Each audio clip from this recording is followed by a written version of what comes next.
Pernyataan Ketua Majelis Kehormatan P3, Sarkasih Nur, menolak wacana hak angket DPR RI untuk menyelidiki dugaan kecurangan pemilu 2024, mengejutkan tim pemenangan nasional Ganjar Pranowo Mahfud MD.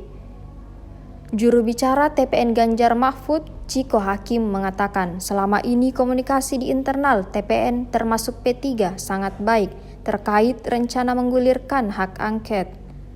Seluruh partai politik pendukung pun solid untuk mendukung rencana hak angket.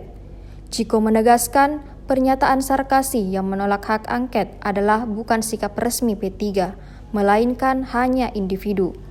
Tak hanya itu, Ciko menjelaskan TPN juga solid untuk merencanakan melakukan gugatan ke Mahkamah Konstitusi terkait dugaan kecurangan pemilu 2024. Download Tribun X sekarang, menghadirkan lokal menjadi Indonesia.